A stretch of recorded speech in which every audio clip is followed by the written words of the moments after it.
నాలాయిర దివ్య ప్రబంధంలోని తిరుకురుందండకము అనే రచనను తిరుమంగయ్యాళ్వారు రచించారు. ఈ తిరుకురుందండకము నాలాయిర దివ్య ప్రబంధములో 20 పాసురములతో నిండి ఉన్నది. తిరుమంగయ్యాళ్వారు ఆ భగవంతుడికి సేవ చేసే గొప్ప భాగ్యము తనకు కలిగినది అని ఈ తిరుకురుందండకములో చెప్పుకుంటూ వచ్చారు. ఈరోజు తిరుకురుందండకము యొక్క పాసురముల అర్థమును చూద్దాము. మొదటి పాసురం యొక్క అర్థము: పూర్వజన్మ సుకృతము వలన అండపిండ బ్రహ్మాండములను ఏలిన నిత్య సంకల్పుడు, భక్తుల పాలిటి పగడపు పెన్నిది, అంతటా నిండి ఉన్న ఆ శ్రీమన్నారాయణుడిని, ఆ శ్రీకృష్ణుడిని భక్తితో సేవించే గొప్ప భాగ్యము నాకు లభించినది. రెండవ పాసురం యొక్క అర్థము: లంకను నాశనము చేసిన శ్రీరామచంద్రుడు, హిరణ్యకశ్యపుడిని సంహరించిన నారసింహుడు, ఆనంద ప్రవాహపు అమృత స్వరూపుడు, అనంత కళ్యాణ గుణమయుడు, గాలి నీరు నిప్పు అన్నీ అయి ఉన్న స్వామి గురించి హృదయము ఉప్పొంగి ఆనందధారలై కారునట్లు అందరికీ వివరించగలుగుతున్నాను. మూడవ పాసురం యొక్క అర్థము: ఆకాశములోని సూర్యకిరణములను భూమిని తాకకుండా అడ్డుకునే వెదుళ్ల పొదలు ఉన్న తిరుమాలిరం షోలైలో కొలువై ఉన్న శక్తివంతుడికి, అందమైన నా స్వామికి, పెద్ద పర్వతముతో మహాసముద్రమును చిలికి దేవతలకు అమృతమును పంచిన శ్రీమన్నారాయణుడికి నమస్కరించే గొప్ప భాగ్యము కలిగినది. నాలుగవ పాసురం యొక్క అర్థము: చెప్పే మాటలతో చేసే పనులతో మనస్ఫూర్తిగా ఆ దేవాది దేవుడిని సేవించిన నా ఆశ అతిశయమవ్వగా అవధి లేని ఆనందమును అనుభవించేటట్లు ఆ స్వామి, ఆ పుష్పవర్ణుడు భూమిని ఎత్తిన వరాహమై నా కలలోకి వచ్చెను. ఐదవ పాసురం యొక్క అర్థము: కాల్చిన ఇనుము ద్రవము అయినట్లు భక్తి పారవస్యముతో ఆ మేఘవర్ణుడి సేవలో తరించిన నా మనస్సుకు చల్లటి చెరుకు రసమును తాగిన తృప్తి లభించినది.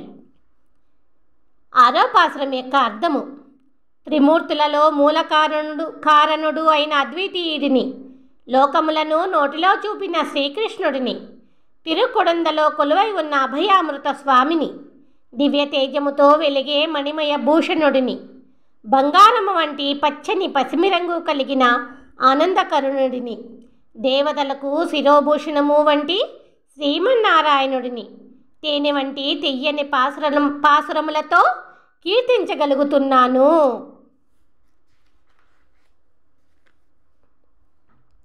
ఏడవ పాసురం యొక్క అర్థము: ప్రపంచములోని సుఖ సంతోషములతో పాటు పైలోకములోని మోక్షమును ప్రసాదించే సత్యస్వరూపుడికి, ఎర్రని బంగారపు శరీరఛాయ కలిగిన శ్రీమన్నారాయణుడికి, విశాలమైన తోటలు ఉన్న శ్రీరంగములోను తిరుమలలోను నల్లని రంగుతో కొలువు తీరిన అద్వితీయుడికి, భక్తి నిండిన మనస్సుతో నేను శిరస్సు వంచి నమస్కరించగలుగుతున్నాను. ఎనిమిదవ పాసురం యొక్క అర్థము: ఆకాశమునందలి మేఘమై, కొండలపైన ఉన్న కొండ శిఖరమై, తేనె పట్టునందలి తేనె అయి, చెరుకులోని తీయని రసమై ఉన్న సర్వేశ్వరుడిని, ఐశ్వర్యము నిండిన ఈ గొప్ప మానవ జన్మలో గుర్తించలేని వారు రక్తమాంసముల శరీరములతో ఎన్నో జన్మలు పుడుతూ గిడుతూ ఉంటారు. తొమ్మిదవ పాసురం యొక్క అర్థము: ప్రళయకాలమున లోకములన్నిటినీ మింగిన కరుణారస హృదయుడు, ఆ దేవాది దేవుడి దయతో మన జన్మలన్నీ ఎగిసిపడే నిప్పురవ్వలలో పడిన చీమల వలె మలమల మాడి మసి అయిపోతాయట.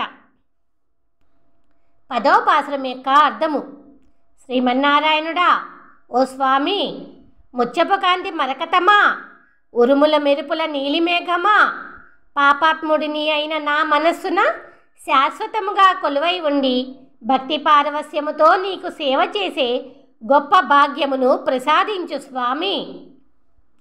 11వ పాసురం యొక్క అర్థము: 8 దిక్కులకు కారణభూతుడవై అండపిండ బ్రహ్మాండములకు అధిపతివై ఉన్న ఓ పరంజ్యోతి, నీకు పరిపరి విధములుగా సేవ చెయ్యాలి అని పరితపిస్తున్న నా మనస్సు మంగళకరమైన నీ కళ్యాణ గుణములను కీర్తిస్తూ పద్మముల వంటి నీ దివ్యపాదములకు నమస్కరిస్తున్నది స్వామి.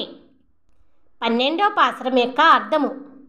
చంచలమైన మనస్సుతో, పరిశుభ్రత లేని శరీరముతో ఆ భగవంతుడి దివ్యనామములను ఎంగిలి నోటితో చెబుతూ పాపము చేస్తున్నాను అని బాధపడుతున్నప్పుడు నా అంతరాత్మ లోపల ఉండిపోయిన శ్రీరంగనాథుడు, నువ్వు చేసినది తప్పు కాదు, బాధపడకు అని అంటూ నా కన్నుల ముందు కువలయ వర్ణుడై కనిపించసాగెను.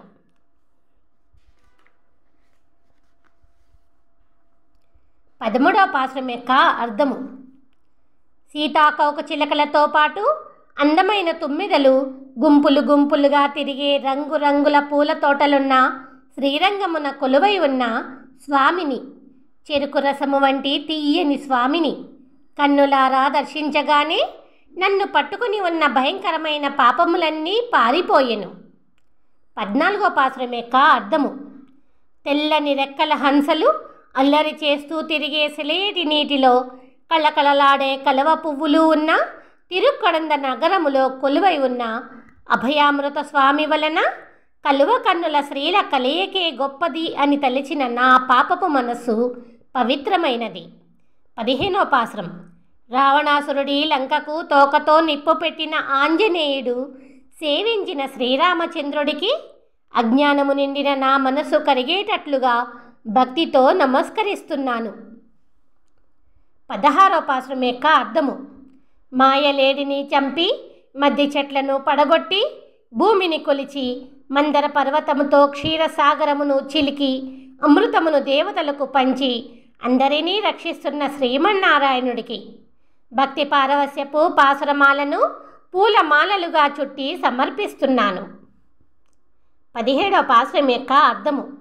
కోటి ఆశల వలయములలో చిక్కుకొని అజ్ఞానములో సత్యమునే మరిచిపోయిన మానవుల వలె ఉండకుండా అలల కెరటముల నీలి సముద్రపు రంగుతో తిరుప్పేరై నగరములో కొలువై ఉన్న అప్పల రంగనాథ స్వామిని సేవిస్తూ ఈ జన్మలన్నిటినీ దాటి మోక్షమును పొందాలి అని అనుకుంటున్నాను.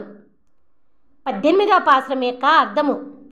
5 ఇంద్రియములను అదుపులో పెట్టుకుని కన్నురెప్పులను మూసుకుని ఆలోచనలతో కదలాడే మనస్సును ఆ దేవుడి యందే నిలిపినప్పుడు ఆవిర్భవించిన హృదయపు వెలుగులలో వేదశాస్త్రములలో ఇమిడి ఉన్న యథార్థ శక్తిని మనము తెలుసుకోగలము. 19వ పాసురం యొక్క అర్థము. తిరుకన్నీయూరు, శ్రీరంగము, తిరుమయ్యము, కంచి, తిరుపేరై, తిరుపతి అనే దివ్య నగరములలో కొలువై ఉన్న స్వామిని, భస్మాసురుడి బారి నుండి కపాలదారిని కాపాడిన అద్వితీయుడిని కొలిచిన వారు తప్పక మోక్షమును పొందగలరు. 20వ పాసురం యొక్క అర్థము. పరిమళపు పుష్పములతో బ్రహ్మాది దేవతలు అందరూ నిత్యము సేవించే శ్రీమన్నారాయణుడి ఎర్రని దివ్యపాద పద్మములకు నమస్కరిస్తూ పెద్ద బల్లము కలిగిన ఎర్రని కన్నుల కలివైరి రాసిన ఈ 20 పాసురములను చదివిన వారు మరణించిన తరువాత ఆ వైకుంఠమును చేరగలరు అని అంటూ తిరుమంగయ్య ఆళ్వారు ఈ తిరుకురుందండకమును రచించెను. తిరుకురుందండకము సమాప్తము. తిరుమంగయ్య ఆళ్వారుడి దివ్యపాద పద్మములకు నమస్కారములు.